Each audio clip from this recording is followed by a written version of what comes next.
कोल्हापुरातील गंगावेशमधील शाहू उद्यानाजवळच्या भाजी मंडईत ग्रामीण भागातील महिला भाजीपाला तसंच अन्य जीवनावश्यक वस्तू विक्रीसाठी येत असतात। या उद्यानाच्या पश्चिमेकडील प्रवेशद्वाराजवळ खासगी प्रवासी वाहतूक करणाऱ्या वाहनांचा थांबा आहे। आज सकाळी 11 वाजण्याच्या सुमाराला प्रवासी वाहतूक करणाऱ्या चालकाचं नियंत्रण सुटल्यानं चारचाकी थेट भाजी मंडईत घुसली। यावेळी मंडईत भाजी विक्रीसाठी बसलेल्या महिला आरडाओरडा करत जीवाच्या आकांतानं पळत सुटल्या। मात्र यात दही आणि अंडी विक्री करत बसलेल्या पन्हाळा तालुक्यातील आसुर्ले इथल्या सुशीलाबाई पाटील यांच्या अंगावरून चारचाकी गेल्यानं त्यांचा जागीच मृत्यू झाला।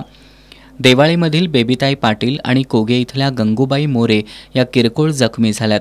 दरम्यान या घटनेची माहिती मिळताच लक्ष्मीपुरी पोलीस ठाण्याचे पोलीस निरीक्षक श्रीराम कन्हेरकर हे सहकाऱ्यांसह घटनास्थळी दाखल झाले।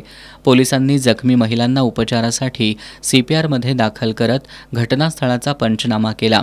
लक्ष्मीपुरी पोलिसांनी वाहन चालक उमेश मस्कर याला ताब्यात घेतलंय।